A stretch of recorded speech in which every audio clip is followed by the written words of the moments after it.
नमस्कार, चार बड़ी खबर में आपका स्वागत है। मैं हूं आपके साथ तरुणा। आज की पहली खबर में हम बात करेंगे, केंद्र सरकार ने चौंकाते हुए जाति जनगणना कराने का निर्णय किया है। मोदी कैबिनेट ने बुधवार को इस निर्णय पर मोहर लगाई। अब जनगणना और जाति जनगणना कार्य सितंबर से शुरू होने की उम्मीद की जा रही है। दूसरी बड़ी, आधुनिक युग में जब सरकारी स्तर पर भी व्यवसायीकरण अपने चरम पर है और श्रमिक व मजदूरों के महत्व को अत्यंत कम करके आगे जाने की परंपरा है। तीसरी बड़ी खबर, रायपुर नक्सल प्रभावित गांवों के लोगों ने छत्तीसगढ़ के मुख्यमंत्री विष्णुदेव साय से उनके आवास पर मुलाकात की और उन्हें एक पत्र सौंपकर बीजापुर के करेकुट्टा में चल रहे नक्सल विरोधी अभियान को जारी रखने का अनुरोध किया। चौथी बड़ी खबर सहारनपुर से है, जहां समाजवादी पार्टी के कार्यकर्ताओं ने हकीकत नगर धरना स्थल पर जोरदार प्रदर्शन किया। तो आइए शुरू करते हैं चार बड़ी खबरें।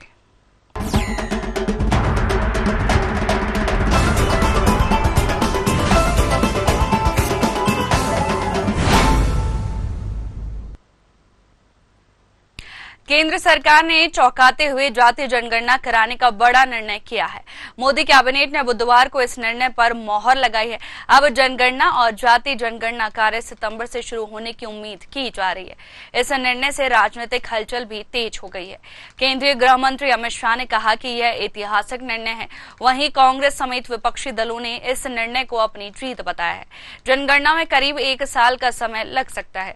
यदि यह कार्य सितंबर से शुरू होता है तो जनगणना और जाति जनगणना के आंकड़े 2026 के अंत या 2027 की शुरुआत तक मिल सकेंगे। गौरतलब है कि 2011 के बाद जनगणना भी नहीं हो सकी।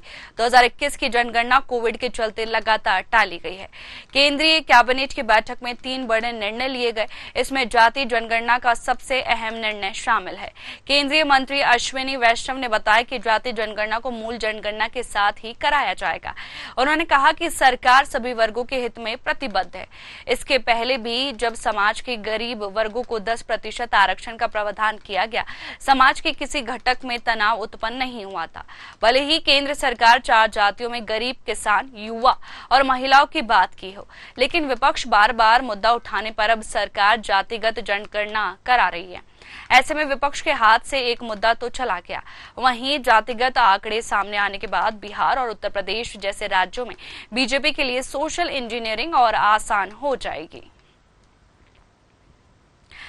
बता दें कि कैबिनेट बैठक में एक बड़ा फैसला लिया गया है कि अब जातिगत जनगणना कराई जाएगी और इसी को लेकर जो विपक्ष है वो भी इसका समर्थन कर रहे हैं। राहुल गांधी ने भी इसका समर्थन किया है और साथ ही टाइमलाइन मांगी है कि कब से ये जनगणना वो कराई जाएगी। सभी के हित में ये जनगणना कराई जाएगी। बता दें कि आजादी के बाद पहली बार जातिगत जनगणना कराई जा रही है। साथ ही कहा गया है कि सरकार सभी वर्गों के हितों के लिए प्रतिबद्ध है, सभी के हितों के लिए काम किया जा रहा है।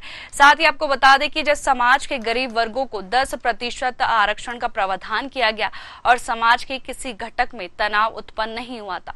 भले ही केंद्र सरकार 4 जातियों में गरीब, किसान, युवा और महिलाओं की बात करे, लेकिन जो विपक्ष है वो बार बार मुद्दा उठाने पर अब सरकार जातिगत जनगणना करा रही है। बता दें, ऐसे में विपक्ष के हाथ से एक मुद्दा तो चला गया है। जातिगत आंकड़े सामने आने के बाद बिहार और उत्तर प्रदेश जैसे राज्यों में बीजेपी के लिए सोशल इंजीनियरिंग और आसान हो जाएगी। वहीं आपको बता दें कि आजादी के बाद पहली बार जातिगत जनगणना कराई जा रही है और इसका जो समर्थन है वो विपक्षी दल भी कर रहे हैं। वहीं गृह मंत्री अमित शाह ने विपक्ष पर निशाना साधा है और कहा है कि जो जनगणना है वो कराई जा रही थी पर सही से नहीं कराई गई है अभी तक।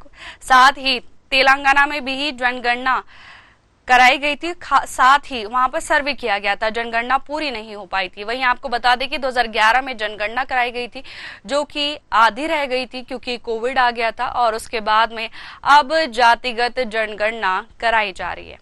बता दें कि जो विपक्ष है वो भी जातिगत जनगणना का समर्थन कर रहा है।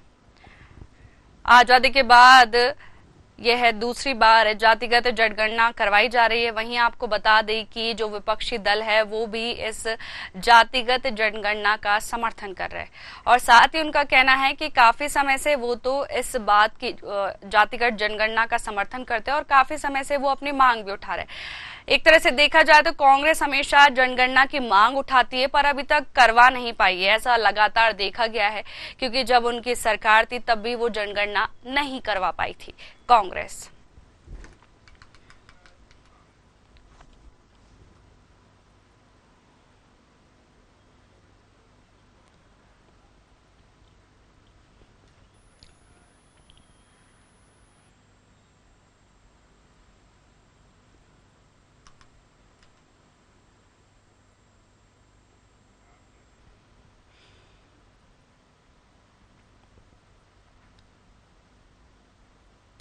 आधुनिक युग में जब सरकारी स्तर पर भी व्यवसायीकरण अपने चरम पर है और श्रमिकों व मजदूरों के महत्व को अत्यंत कम करके आगे जाने की परंपरा है, किंतु उस वर्ग का हर स्तर पर शोषण करने के कारण मजदूर दिवस का उद्देश्य व भूमिका हमेशा की तरह आज भी प्रासंगिक व आवश्यक है।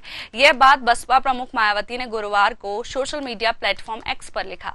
मायावती ने लिखा, देश के करोड़ों मजदूरों व श्रमिक वर्ग में भी खासकर महिला समाज को अंतर्राष्ट्रीय मजदूर दिवस की बधाई और उन्हें अपने मानवीय हक के लिए लगातार संघर्ष करते रहने में सफलता की शुभकामनाएं दी है। सभी सरकारें भी मजदूरों व श्रमिक वर्गों के प्रति अपना संवैधानिक दायित्व जरूर निभाए। इससे पहले मायावती ने सोशल मीडिया के जरिए केंद्र सरकार के जाति जनगणना कराने के फैसले का स्वागत किया था।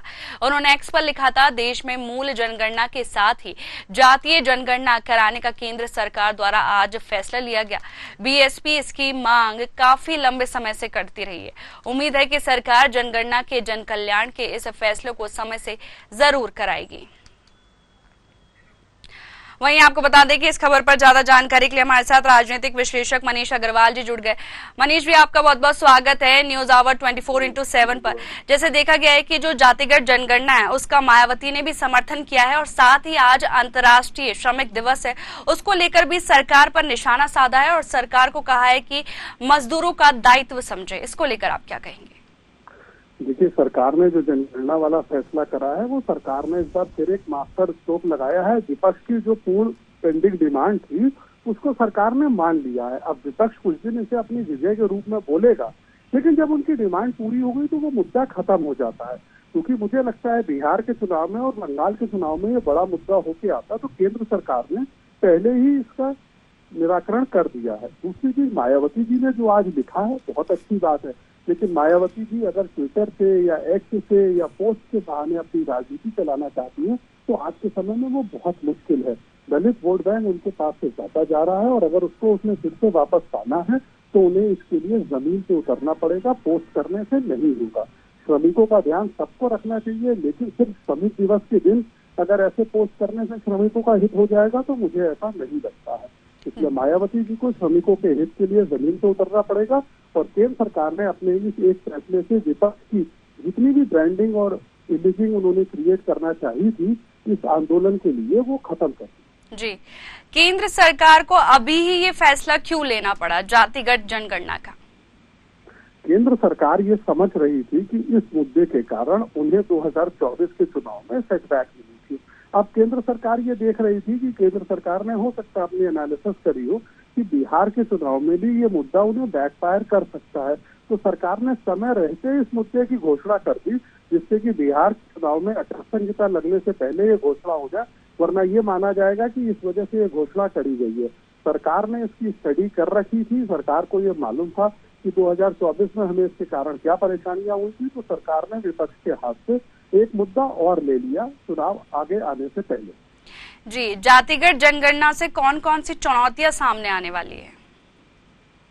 जातिगत जनगणना से देखिए, अभी तो हमें ये लगता है सरकार ने जातिगत जनगणना का एक क्लॉज उसमें दाखिल करा है, लेकिन हमें साथ में ये देखना होगा कि इसी जनगणना के साथ ही सरकार जो है नया परिसीमन भी कराएगी पूरे देश में और महिला आरक्षण भी लागू करेगी।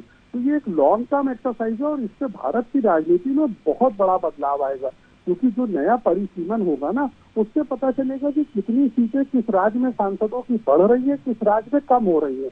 तो विपक्ष को ये देखना होगा कि वो अगले चुनाव की लड़ने की तैयारी कैसे करेगा और साथ ही साथ जो महिला आरक्षण की 33% सीटें हैं वो भी इस परिसीमन के बाद निर्धारित कर दी जाएगी। तो मुझे लगता है 2029 के चुनाव में तो ये मुश्किल है, लेकिन 2034 के चुनाव में ये चीजें हमें जमीन पे धरातल पे देखने को मिली। जी, जो कांग्रेस है वो लगातार जनगणना की मांग करती आ रही है, साथ ही अभी जब जाति जनगणना की बात हुई तो वो जो कांग्रेस है वो समर्थन भी कर रही है। और लगातार ऐसा देखा भी गया है जब कांग्रेस की सरकार थी, जब जनगणना नहीं की गई थी, क्योंकि अभी 2011 में जनगणना की गई थी, फिर बीच में कोविड आ गया था तो जनगणना रुक गई थी।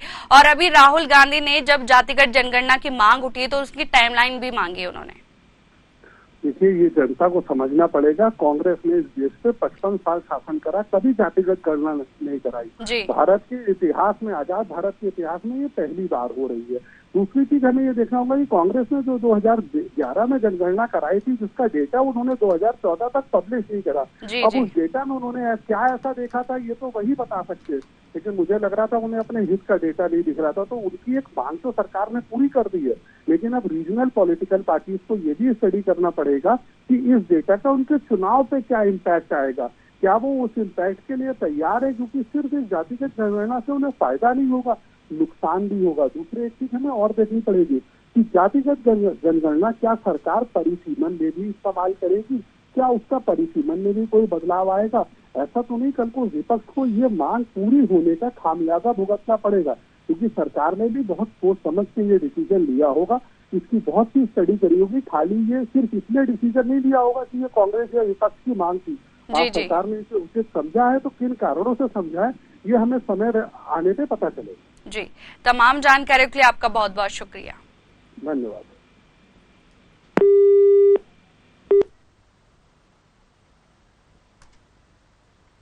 रायपुर नक्सल प्रभावित गांवों के लोगों ने छत्तीसगढ़ के मुख्यमंत्री विष्णुदेव साय से उनके आवास पर मुलाकात की और उन्हें एक पत्र सौंपकर बीजापुर के करेगुट्टा में चल रहे नक्सल विरोधी अभियान को जारी रखने का अनुरोध किया है। वहीं नक्सलियों को लेकर तेलंगाना के मुख्यमंत्री ने कहा कि आदिवासियों के साथ न्याय नहीं हो रहा है, जो गलत है। शांति वार्ता की बात बेईमानी है। इस बयान की मुख्यमंत्री विष्णुदेव साय ने निंदा की है। सीएम साय ने कहा, हमारी सरकार ने नक्सलियों को हिंसा छोड़ मुख्यधारा में लौटने के लिए पहले दिन से ही कह दिया है। जो नक्सली मुख्यधारा में लौट रहे हैं उन्हें सरकार द्वारा संचालित योजना और पुनर्वास नीति का लाभ दिया जा रहा है। साथ ही नियत नीलानार योजनाएं चलाकर नक्सल पीड़ित गांवों में विशेष सुविधाएं भी दी जा रही है। सीएम ने कहा, जो नक्सली मुख्यधारा में आना चाहते हैं उन्हें सरकार की तरफ से पीएम आवास भी मुहैया कराए जाएंगे। हमारी सरकार ने खासकर 15,000 आवास विशेष रूप से स्वीकृत कराए हैं। बता दें, छत्तीसगढ़ तेलंगाना सीमा पर लगभग 10,000 सुरक्षा कर्मियों की मदद से नक्सलियों के खिलाफ एक व्यापक एंटी नक्सल अभियान चल रहा है, जिसे लेकर तेलंगाना में कई संगठनों ने सरकार को पत्र लिखकर शांति वार्ता की अपील की है। नक्सल भी अब तक 3 बार चिट्ठी जारी कर ऑपरेशन कगार को रोकने की मांग कर चुके हैं।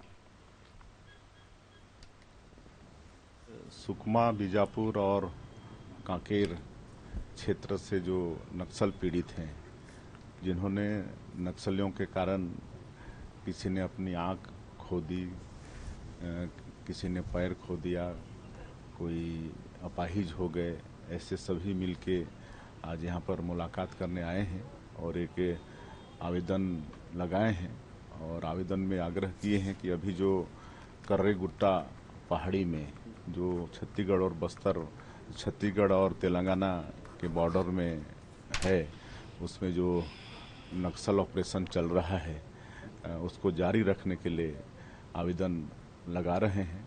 कहे कि बहुत ऐसी संस्थाएं हैं और कुछ लोग हैं जो इस ऑपरेशन को रोकना चाहते हैं। आज जितने सारे लोग आए हैं ये निर्दोष हैं, ये लोग नक्सलवाद के पीड़ित हैं, इनका कोई दोष नहीं था, लेकिन पूरा इनका जीवन बर्बाद हो गया है।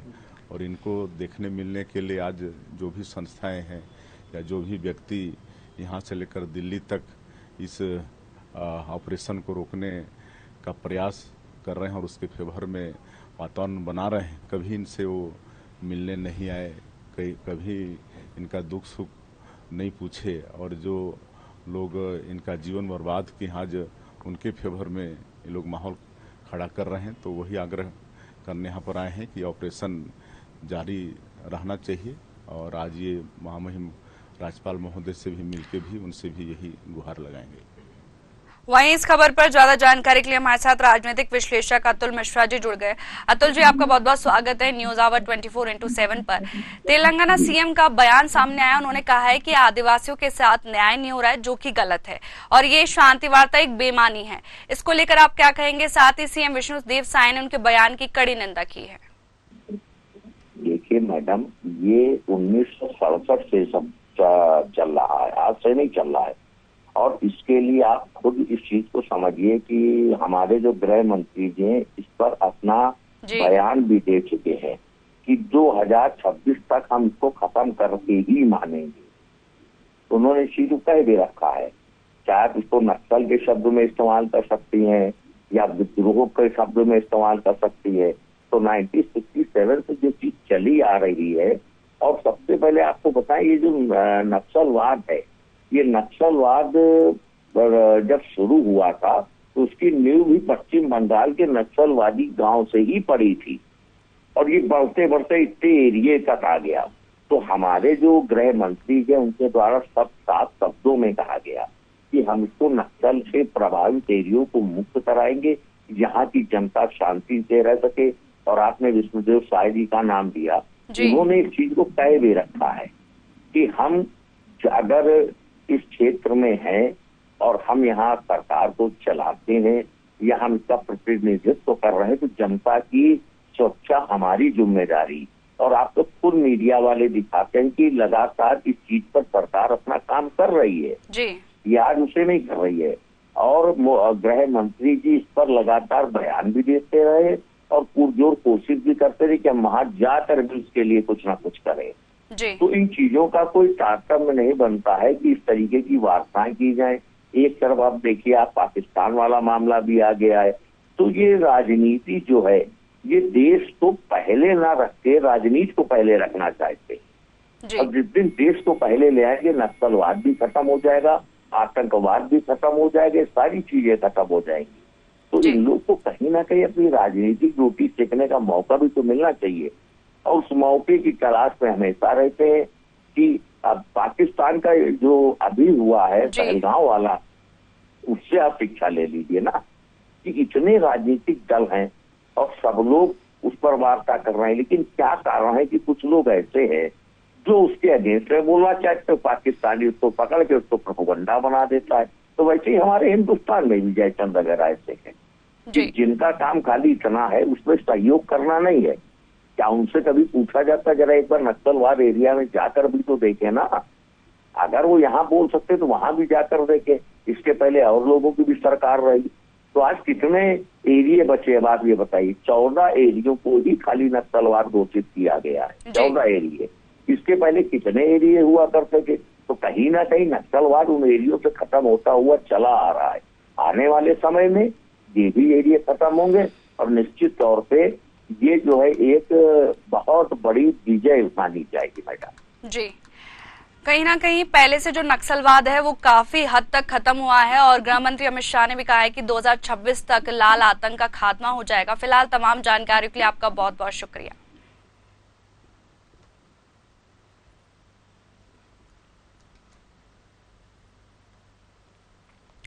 खबर सहारनपुर से है, जहां समाजवादी पार्टी के कार्यकर्ताओं ने हकीकत नगर धरना स्थल पर जोरदार प्रदर्शन किया। सपा जिला अध्यक्ष ने कहा कि करनी सेना के गुंडे लगातार सांसद रामजी लाल सुमन पर हमला कर रहे। उनके घर पर हमला किया गया, साथ ही उनके काफिले पर भी हमला किया गया, लेकिन सरकार उनके ऊपर कोई कार्रवाई नहीं कर रही है। उन्होंने सरकार पर जमकर निशाना साधा और राष्ट्रपति के नाम ज्ञापन जिला अधिकारी को सौंपा है।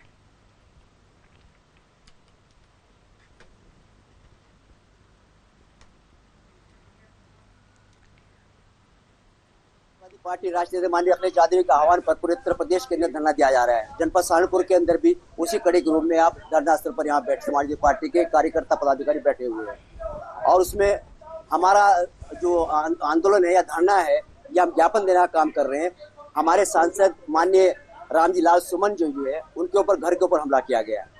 वो एक समाज सेवी भी है और एक सांसद भी, लेकिन अगर उसको दूसरा रूप देने का काम जो कर रहे हैं, आप दलित समाज यानी कि पिछड़ा और दलित समाज के ऊपर जो अत्याचार हो रहा है वो दलित समाज का समझ करके उनके घर पर हमला करने का काम किया गया। आपने देखा होगा जिस तरीके का नंगा नाच उनके घर पर करने का काम किया है, शायद इतिहास में आज तक ऐसा नंगा नाच नहीं हुआ होगा। उसके बाद आप जो है बुलंदशहर जाते हुए अलीगढ़ के अंदर जो है रोक करके उनकी गाड़ी के ऊपर हमला किया गया, पथराव किया गया और पत्थरबाजी की, जिससे सरकार ये देखने का काम नहीं कर रही है कि उनकी गाड़े अक्षत हो गई, टूट गई, जख्मी हो गए और करनी सेना का वास्ता दे करके उनके खिलाफ कोई कार्रवाई नहीं की जाती है। इसलिए समाजवादी पार्टी के राष्ट्रीय माननीय अखिलेश यादव जी का पूरी समाजवादी पार्टी का यह आह्वान इस बात के लिए कि करनी सेवा के नाम लेकर के जो आतंकवादी का रूप धारण करने किए हुए उनके खिलाफ कार्रवाई की जाए।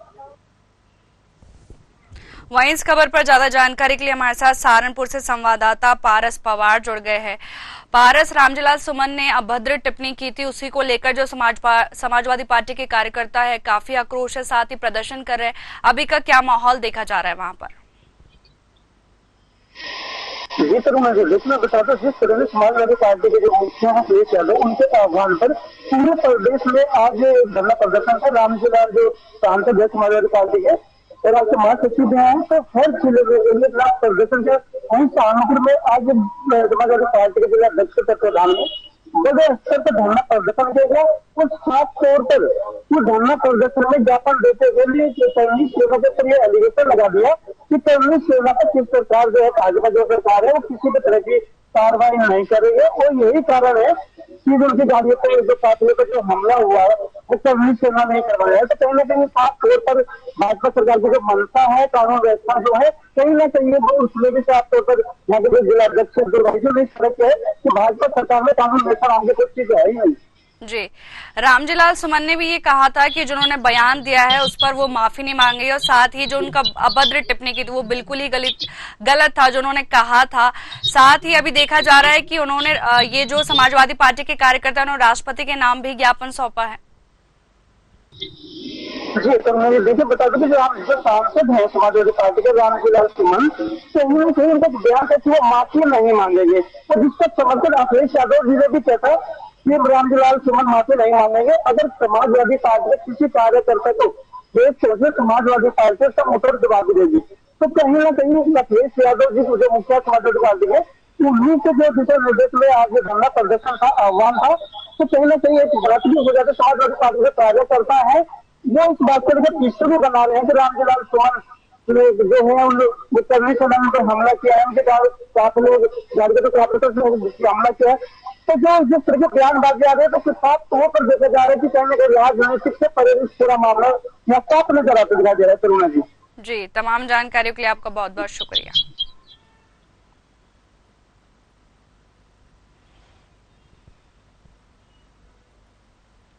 फिलहाल 4 बड़ी खबरों में इतना ही, मुझे दीजिए इजाजत, नमस्कार।